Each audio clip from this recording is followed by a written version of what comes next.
కొనసాగింది. నేను జూలై 27 నాడు రిటైర్డ్ అయినా. అయితే నా ప్రస్థానంలో దాదాపు 1991 మొట్టమొదటి ఎన్నికల నుంచి 2025 వరకు మా చరిత్రలో 90% కార్మికుల కోసం నిలబడి ఈ ఫ్యాక్టరీలో అత్యధిక ఛార్జ్షీట్లు, సస్పెన్షన్లు, పోరాటాలు, అట్లాగే వర్క్స్ కమిటీ గెలిచింది ఎవరయ్యా అంటే ఎర్ర జెండా అని చెప్పి గర్వంగా చెప్పాలనుకున్నాం. దానిలో నా పాత్ర, నా యొక్క రోల్ అనేటువంటిది ఉన్నది మిత్రులారా. అయితే ఇప్పుడు మొన్న రిటైర్డ్ అయ్యేటప్పుడు చాలా స్పష్టంగా నేను నా రిజైన్ లెటర్ ఇచ్చిన 31 పొద్దున్నే 8:30కు మా నరసింహ జనసేనకి ఇచ్చిన I'm resigning to all posts which is allotted by ordinance act civil employees and ADF. గౌరవంగా దీన్ని సమర్పిస్తున్న అందరికి ఇచ్చి కొత్త రక్తాన్ని మీరు ఎన్నుకోవాలని చెప్పినాం. కానీ అన్ని జనరల్ బాడీలో సన్మానం నాకు రిటైర్మెంట్ ఫెలిసిటేషన్లో నాకు సెప్టెంబర్లో ఆర్డినెన్స్ యాక్ట్ కన్వర్షన్ డిపిఎస్ అయ్యేంత వరకు దయచేసి ఉండండి అని చెప్పి రిక్వెస్ట్ చేశారు. కార్యవర్గం కూడా రిక్వెస్ట్ చేసింది. అందుకే మన నోటీస్ ఇచ్చిన డిఫెన్స్ సెక్రటరీకి, అట్లాగే ఏబిఎన్ఎల్ సిఎండికి, డీడీజీకి నువ్వు ఏదైతే ఈ ప్రచురించినావో నేను హై లెవెల్ కంపేస్తున్న డిఫెన్స్ సెక్రటరీ తోటి నీ టర్మ్స్ అండ్ కండిషన్ మిమ్మల్ని మార్చేస్తున్నా, సర్వీస్ విఆర్ఎస్ పెడతా, సిఆర్ఎస్ పెడతా, అట్లాగే యూపీఎస్ కొనసాగిస్తా, ఇవన్నీ కండిషన్ ఏబిసిడిఎఫ్ ఇచ్చిండు. దాన్ని మనకు 2021లో ఇచ్చిన ఆర్డర్ ఇది ఉంది. ఆ ఆర్డర్ పూర్తి వ్యతిరేకమైంది, లెజిస్లేషన్ వ్యతిరేకమైంది. గౌరవ సుప్రీంకోర్టు చెప్పింది no legislation should be overridden by the executives. ఎవడైతే అధికారులరో చట్టాలను ఉల్లంఘించే హక్కు వాళ్ళకి లేదు అని చెప్పింది. దాని ప్రకారం నేను లెటర్ ఇచ్చిన, నోటీస్ ఇవ్వడం కాదు. గతంలో మనకు ఫిక్సేషన్ చేయలేదు. మన హుస్సేన్ లాంటి మిత్రులు, గట్టుమల్లు వీళ్ళందరూ కూడా ఏడాదంతా ఫిక్సేషన్ చేయకపోతే దేశం 4లో రైజ్ చేసినాం. నువ్వు ఖచ్చితంగా ఇయర్లీ డిసెంబర్ లోపల చేయలేవు, వాళ్ళ దానికి కారణాలు చెప్తున్నావు. This is violation of legislation and statutory provisions of SRO అని చెప్పి గట్టిగా ఆర్గ్యుమెంట్ చేసినాక దేశంలో డీడీజీ కూడా దిగొచ్చి 54 మందికి ఇంటర్నల్ ప్రమోషన్ క్లియర్ చేసింది దేశం ఫోరం. అది లెజిస్లేషన్ పవర్. కాబట్టి మిత్రులారా, ఇది భారతదేశం, ఇది ఇజ్రాయెల్ కాదు, ఇది ఇరాన్ కాదు. ఇది ఇజ్రాయెల్ లేకపోతే గాజా పట్టి మీద దాడి చేసి దౌర్జన్యం కొనసాగించడానికి this is not constitution of Israel. ఇది బాబాసాహెబ్ అంబేద్కర్ లాంటి కమిటీ మహనీయులు బహుజనుల పక్షాన నుండి ఆలోచించిన, ప్రజాస్వామ్యవాదులు రచించిన రాజ్యాంగం పెద్ద ఆయుధం ఉన్నది. ఆ రాజ్యాంగంలో రిట్ ఆఫ్ మాడమస్ అని ఒక పెద్ద ఆయుధం ఇచ్చాడు మనకు. కానీ ఈ ఫ్యాక్టరీ నుంచి డిఫెన్స్ సెక్రటరీని ఛాలెంజ్ చేసి ఓఏ నెంబర్ 1370లో పర్సనల్ మెంబర్ రామారావు అట్లాగే హరీశ్వర్ ప్రసాద్ కేసు వేసి హైకోర్టు 18185 కొట్లాడి ఈ ఫ్యాక్టరీలో 13 కోట్ల రూపాయలు ఇచ్చిన చరిత్ర ఈ ఎర్ర జెండా ఓఎస్సీ. అదే విధంగా ఈ ఆర్డినెన్స్ ఫ్యాక్టరీ మెదకును, ఏవిఎన్ఎల్ను కార్పొరేట్ల కప్పచెప్తానంటే ఊరుకునే ప్రసక్తి లేదు. ఆల్రెడీ మీ నోటీస్ బోర్డులో, వాట్సాప్ పెట్టిన నోటీస్ బోర్డులో పెట్టినాం. ఖచ్చితంగా మీ గొంతునై ఆల్రెడీ నన్ను రిటైర్డ్ అయినాక 2వ ఇన్నింగ్ బ్యాటింగ్ స్టార్ట్ చేసిన స్టూడెంట్ కార్మికులు, పిఎస్ఎంఎల్ కార్మికులు, ఎఫ్ఆర్ కార్మికులకు 3 ఎన్సీఎల్టీ పిటిషన్లు ఆర్గ్యూ చేస్తున్నా, లేబర్ కోర్టులో 2 పిటిషన్లు ఆర్గ్యూ చేస్తున్నా, హైకోర్టులో ఒక రిట్ పిటిషన్ ఆర్గ్యూ చేస్తున్నా. మా ఇంట్లో అంటున్నారు డ్యూటీ ఉన్నప్పుడే బాగుండే, పంచుకోటి కనబడుతుంటే ఇప్పుడు ఎత్తులు తాకుండా అవుతుందని అంటున్నారు. ఆ విధంగా 2వ పోరాటం ఖచ్చితంగా కార్మికుల కోసం చేస్తున్నా. ఆ కార్మికుల కోసం చేసే నేను ఖచ్చితంగా నా కన్న తల్లి, నాకు జన్మనిచ్చిన ఆర్డినెన్స్ ఫ్యాక్టరీ ఉద్యోగులకు ఈగ వాలితే, ముళ్ళిరుగుతే పళ్ళుతో తీస్తా, హైకోర్టులో స్పందిస్తా, అవసరమైతే సుప్రీంకోర్టు అయినా వెళ్ళి కొట్లాడుతూ తప్ప రాజీ లేదని చెప్పి నేను ప్రకటిస్తా ఉన్నాను. మిత్రులారా, మహనీయుడు మనకు ఒక కవి గుర్రం కృష్ణ గారు, ఆయనకు ఎప్పుడు కూడా మాకు ఆదర్శంగా చెప్పిండు.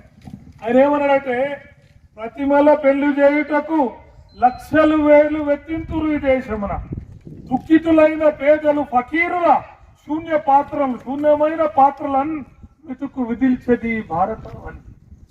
3 మతాల 3.5 కోట్ల దేవతలు వెలసిన దేశమున శుద్ధుల చాతులారునే.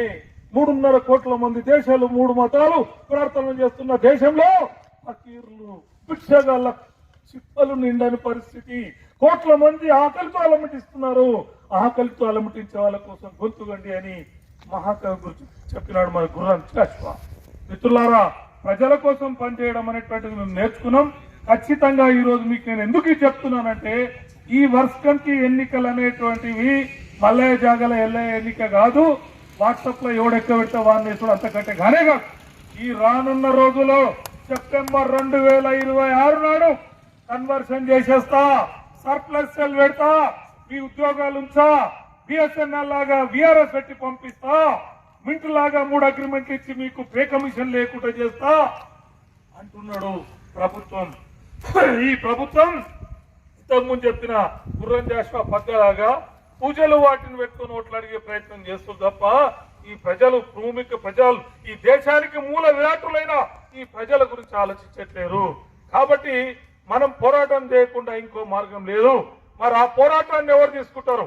ఇవాళ నేను చెప్తున్నా, మన ఫెడరేషన్ నుంచి నిలబడ్డటువంటి 10 మంది వర్క్స్ కమిటీ మెంబర్లు ఈ 2026లో మార్పులో ఖచ్చితంగా కార్మికుల గొంతై నిలబడి కొట్లాడాలి, అట్లా ప్రమాణం చేయాలి, వీళ్ళు వాళ్ళ కోసం నిలబడాలని చెప్పి నేను ఆహ్వానం ఇస్తున్నా. మా కమిటీ తరఫున ఆ ఉద్యమాన్ని కొనసాగిస్తాం. మిత్రులారా, నేను ఇలా ఉపన్యాసం కోసం చెప్పట్లే. ఈ ఫ్యాక్టరీలో 4 నెలలు షాట్లు పనిచేసిన మేనేజ్మెంట్ స్టాకర్ అనే జీఎం నేను ఆపేస్తా ఏం బిక్తారు అని అన్నాడు. ఈ ఫ్యాక్టరీలో మెడికల్ లీవ్ ఒప్పుకొని నేను కంప్లీట్ లీవ్ పొండి అని అన్నాడు. అంటే ఆ రోజు మొత్తం ఫ్యాక్టరీ అంతా చర్చ జరుగుతుంది. 4 నెలలైంది షార్ట్ లీవ్ లేక. బిఏలో సీనియర్ మోస్ట్ కామ్రేడ్స్ మన యూనియన్లో 20 ఏళ్ళు సర్వీస్ చేసిన వాళ్ళు వస్తే జాబ్ ఖర్చావు లీవ్ లాగా అంటున్నాడు. అన్న ఏం చేద్దాం, ఎట్లా చేద్దాం, మంచి హైకార్డుకి వచ్చినప్పుడు బిఏ సెక్షన్ లో అందరిని అడిగినాం. అప్పుడు గౌరవ అధ్యక్షునే కావచ్చు, మా మిత్రులు కొంతమంది నన్ను ప్రేమతో పోస్టులు అప్పుడు గౌరవ అధ్యక్షుడుగా ఇంకో అధ్యక్షుడుగా మారుస్తుంటారు. నో ప్రాబ్లం, పోస్ట్ ఇష్యూ కాదు. ముక్కు కరెక్ట్ ఉంటే ముక్కు పుడికి అందం ఉంటుంది, నటి ముక్కు ఏ పుడక పెట్టినా అందం రాదు. అట్లాగే ఆ పోస్ట్ ఉన్నప్పుడు విఏలో మేము నిలవేసినాం. అయ్యా ఏంద్రా బాబు అని అడుగు తెచ్చిపోయేసి లీవ్ పెట్టిపో అన్నాడు వాళ్ళని. అప్పుడు అనురాగ్ శర్మ వస్తే, బాబు అనురాగ్ శర్మజీ జిఎం ఐసా సెటిల్ కావాలంటే వీళ్ళు మా మిత్రులు, మా బిఎంఎస్ మిత్రులు, మా ఎన్టీఎస్ మిత్రులు. అప్పుడు మహేశ్వర్ లింగం గౌడ్ వచ్చి, అన్నా నువ్వు జర గరం అవుతావు, నీకు జర బీపీ రేజింగ్ ఎక్కువ ఉంటుంది, నువ్వు సెహ్వాగ్ లాగా నువ్వు మనకి ఆయనలో కొయ్యలుగా కొడతావు, జర రాగు మేము ఆడతాం డిఫెన్స్ రాహుల్ ద్రావిడ్ లాగా అంటే ఆడని చెప్పి నో ప్రాబ్లం భయన్ వాళ్ళ బతలాడు సాఫ్ జీ సాఫ్ జీ సాఫ్ జీ సాఫ్ नहीं मानते भाई सीजीएम बोला कुछ नहीं जाओ అన్నాడు. అంటే అప్పుడు మేము మాట్లాడి నుంచి పద్ధతి కాదండి అని ఆర్డర్ చూపించాం. మినిస్టర్ ఆఫ్ డిఫెన్స్ ఆర్డర్ చూసి, this is the government of India 7th piece and minister of defence order, you are working under the minister of defence as executive officer, how you can override this order అని చెప్పి ప్రశ్నించిన. This is the order of mister CGM Sudhakar ji, गुलाम सुधाकर को तेरा कपड़ा उतार देंगे तेरा और उसका, क्या समझ रहे? 20 साल सर्विस रखने के बाद गांडू भरा के बाहर भी जा रहे, क्या समझ रहे आपको? आधा घंटा में मैनुअल नहीं किए रहे तो पूरा आदमी आएंगे तेरा सीजीएम रूम में घुसेंगे, क्या समझ रहे हैं? नंगने भी వాళ్ళందరూ కూడా ऐसा आएंगे అని చేతులు లేపినప్పుడు అర్ధ గంటలో చార్జ్ క్లియర్ అయింది. అది ఎర్రజెండా పోరాట నీతి, అది మన పోరాట వారసత్వం. ఇప్పుడు ఫ్యాక్టరీలో షార్ట్ లీవ్లు అందరూ తీసుకుంటాం. అబ్బాబో నేను అడిగితే నాకేమవుతుందండి, నాకు లెటర్ వస్తే నువ్వుంటావా అంటే నువ్వెందుకు లీడర్షిప్ ఎన్నుకుండాలి, లాస్ట్ నుండి సపోర్ట్ కొట్టాలి. నాయకుడు అంటాడు కత్తి పట్టినోడు ముందు దెబ్బ అవుతాడు, గాయం పడుతుంది. కేవలం సపోర్ట్లు కొట్టడానికి ఏముండదు, ఇంకా సపోర్ట్లు వస్తాయంటే కొంత పోతుంది. కాబట్టి నాయకత్వం అనేటోడు పోరాటంలో త్యాగాలకు సిద్ధం కాకుండా కాదు కామ్రేడ్స్. షాట్లు అడిగిన Eshwar Prasad, violated rule 14, rule 16 రెండు ఇచ్చి, అరే 9 అయినాయి, 11 ఏమైతే అని చెప్తాం, వాదించినాం. ఇప్పుడు హైకోర్టులో పిటిషన్ ఇచ్చినా అది చట్టానికి విరుద్ధం. ఇది ఇజ్రాయిల్ అయితే వాడు అనుకున్నట్టు వాళ్ళ ఆ విధంగా వాడు చేయగలుగుతాడు. కానీ ఇది ఇజ్రాయిల్ కాదు, ఇది ఇరాన్ కాదు, ఇరాక్ కాదు, ఇది భారతదేశం. ఇందులో ఒక రాజ్యాంగం ఉంది, ఒక ప్రజాస్వామ్యాన్ని ప్రజలందరి హక్కులు కాపాడే ఉన్నతమైన రాజ్యాంగం ఉంది. కాబట్టి ఆ ఫైట్ చేసి సాధించడం, ఎన్నో సాధించడం, దీన్ని కూడా సాధించడం తప్ప ఇంకా కోం. అదే సందర్భంలో షార్ట్లు వస్తుంది, చార్జ్ షీట్ వస్తుంది, ఇది వస్తుంది, అది దాన్ని అనుకునే పనిచేసిన 1990లో సస్పెండ్ చేసినప్పుడు నిర్ణయం తీసుకున్నాం. ఇప్పుడు ఇట్లే సస్పెండ్ రిమూవ్ చేస్తే ఎట్లానే ఎల్ఎల్బి ఎల్ఎల్ఎం ఈవినింగ్ కాలేజీలో వేసినాం. ఇప్పుడు దానికన్నా రాణించి నడుపుతాం, మళ్ళా యుద్ధం చేస్తాం తప్ప పిరికి పందలా పారిపోవడం ఉండదు ఈ యుద్ధంలో అనేటువంటిది నేను చెప్తా ఉన్నాను. మనం నడుస్తుంటే మిత్రులకు కూడా నేనేం చేస్తున్నట్టే, పోరాటాలకు మేము కేర్ ఆఫ్ అడ్రస్ గా ఉంటాం. రేపు 2026లో మార్పులో ప్రసార భారతి లాగా, దూరదర్శన్ లాగా రిటైర్డ్ అయిన కార్మికునికి పూర్తి పెన్షన్ సాధించేందుకు ఈ వర్క్ కమిటీ, ఎర్ర జెండా వర్క్ కమిటీ కొట్లాడుతుంది, నిలబడుతుంది. ఇది ఉంటే మా గొంతుక పెరుగుతుంది. మేము ఇక్కడ కొట్లాడుతుంటే ఇక్కడ నీళ్ళు పోస్తుంటే వెళ్ళదు. మన వర్క్ కమిటీ వైస్ చైర్మన్ గారు, గత వర్క్ కమిటీ సెక్రటరీ గారిని అడ్మిన్ గేట్ కార్డ్ అయినా తమ్ముడు ఇదేంద్రా మేము మనకు 8 టిఫిన్లు మా వాళ్ళు సాధించి పెట్టి తిప్పలు పడితే ఆ లైలాంటి ఉప్మా పెడుతున్నావు, వాడేమో వంటలు చేసినోడేమో వాడు వెనకటికి లై వండిండు, వాడు ఉప్మాను కూడా లైలాగానే చేస్తున్నాడు, ఇదేం బాధరా అని నేను అన్నా. వాడు మావాడేమో నువ్వు చేసిన వాటి టిఫినట్టే చేసిన యారంటే ఉడిపి ఉత్పాదన చేసి వచ్చింటాడు. తమ్ముడు సెక్రటరీ ఏంద్రా బాబు ఇది ఎంతవరకు రా అంటే అన్న అట్లా కాదన్నా, దాన్ని వర్క్స్ కమిటీ ఎజెండా పెట్టాలి, ఎజెండాలో మినిట్స్ రికార్డ్ చేసిన కాపీని క్యాంటీన్ ఆఫీసర్ చూపిస్తే మారుతుందన్నా అన్నాడు సెక్రటరీ వైస్ చైర్మన్ ఇద్దరు. నేనన్నా ఏ రికార్డు చేసి మంచి ఉడను పోయి ఉప్పు చేసిండ్రు ఉప్పు ఏ రికార్డు ప్రకారం చేసిందన్న నోరు తెరిచినట్టు. అంటే నీ కొట్లాడే తత్వం లేకుండా జీలు లేకుండా అసలు గొంతెత్తాలే వర్కర్ల కోసం పోరాడాలనికి లేకుండా కేవలం పోస్టులను తన అవసరాలకు తమ పబ్బం గడుపుకోవడానికి వాడే వాళ్ళు ఉన్నన్ని రోజులు ప్రజలు మోసపోతారు. కాబట్టి మిత్రులారా 2026 ఎన్నికల్లో ఈ వర్క్స్ కమిటీని నడిపించే మా జెండాకున్న వారసత్వం నాకున్నది. నేను చెప్తున్నాను మీకు ఖచ్చితంగా హెచ్ఎల్సిసి మెంబర్ గా అట్లాగే ఈ పోరాటాలు నడిపేటువంటి ఒరవడిని కొనసాగిస్తాం. ఖచ్చితంగా ఆర్డినెన్స్ యాక్ట్ మీద కార్మికుల యొక్క కంటికి రెప్పలాగా ఖచ్చితంగా సెంట్రల్ గవర్నమెంట్ ఎంప్లాయీగానే రిటైర్మెంట్ ఫైట్ చేస్తాం. ఇలా గవర్నమెంట్ చెప్తున్నది రిటైర్డ్ అయినాక పెన్షన్ రివైజ్ చేయనా లేదా అనేది పార్లమెంట్ చట్టం చేసుకొస్తుంది నిర్మలా సీతారామన్. ఏమమ్మా అట్లేం చేసినామంటే అబ్బాయి ఒట్టిగా చేసినామని చెప్తున్నది. ఏమయ్యా డిపిఎస్ ఎందుకు చేసినామంటే వాడు మినిస్టర్ చెప్తున్నాడు రాజ్నాథ్ సింగ్ సబ్కే సాత్ సబ్కే వికాస్ ఆత్మనిర్భారత ఇవన్నీ చెప్తున్నాడు. తాక్షత్ ఎందుకు ఎక్కినవరా అంటే దూడ గడ్డి కన్నడ ఎందుకెట్టుకోడు. అట్లా ఇప్పుడు చేసే కథలన్నీ దాని ఇవాళ ఆర్డినెన్స్ ఫ్యాక్టరీ మెదక్లో 1500 కోట్ల ఎంపీ ఆర్డర్ వస్తే తీసుకుపోయి అశోక్ లీలైన్ కప్ప చెప్పి ఈ రోజు మేము ఎఫ్ఐసివిని తయారు చేస్తే 16 ప్రాజెక్టులు తయారు చేసినాం 2021 వరకు. ఎస్ఐసివి కార్మికులు ఫ్యాక్టరీలు తయారు చేస్తే ఇవాళ దాన్ని టెండర్లో పోయి తీసుకోనంటావా? 2500 మాకు కావాలి బార్డర్లా ఈ బిఎంపీ ట్యాంకులన్నీ ఓవరాలింగ్ కావాలి. ఈ ఓవరాలింగ్ పూనా ఓవరాలింగ్ కన్నా ఇంకో ఓవరాలింగ్ కన్నా ఆర్డినెన్స్ ఫ్యాక్టరీ కొత్తలాగున్నది, ఇవి నాకు కావాలని సైనిక ఎంజిఎస్ గారు వచ్చి సంతకం పెడితే ఇవాళ నేను నీకు ఇవ్వ టెండర్లో పోనంటావా? టెండర్లో పోతే మావాడు చెప్తాడు దాంతో ఒక మినిస్టర్ రాజ్నాథ్ సింగ్ తోటో ఫోటో వానితోటో ఫోటో వీనితోటో ఫోటో వాట్సాప్ లో పెట్టి ఓహెచ్ 100 సాధించినాం. ఏడ సాధించినావు? 14 కోట్ల ఓహెచ్ను 10 కోట్లకు దక్కించుకొని గడ్డం పట్టుకొని సంజయ్ ద్వేద్ బతిలాడి మన ఆఫీసర్ బతిలాడితే 100 ఇచ్చిరు. ఆ 100 2021, 22, 23, 24, 25 ఒక్క ఆర్డర్ లేదు కామ్రేడ్. 137 ట్యాంకులు వేరియేషన్ చేసే ఈ ఫ్యాక్టరీ 50% లోడ్ తో సతమవుతుంది. 51, 54 గంటలు చంద్రాపూర్ ఫ్యాక్టరీలో ఉన్నది, హెచ్బిఎఫ్ ఫ్యాక్టరీలో ఉన్నది, మిగతా ఫ్యాక్టరీలో ఉన్నది. మన ఫ్యాక్టరీలు ఎందుకు లేదు ఇలా? బికాస్ ఆఫ్ అథారిటీస్ అండ్ ఒక సిస్టమేటిక్ పోరాటాలు లేవు కాబట్టి 2026లో మన భవిష్యత్ ఏంది అనేది నిర్ణయించే ఈ లక్ష్యాన్ని మీ ఓటు తూటగా మారాలని నేను రిక్వెస్ట్ చేస్తా ఉన్నాను మిత్రులారా. అదేవిధంగా ఈరోజు మనకు ఖచ్చితంగా చార్జ్మెన్ ప్రమోషన్లు అనేటువంటివి, చార్జ్మెన్ ఇంటర్నల్ ప్రమోషన్స్ అనేటువంటివి మొన్న సిఐటి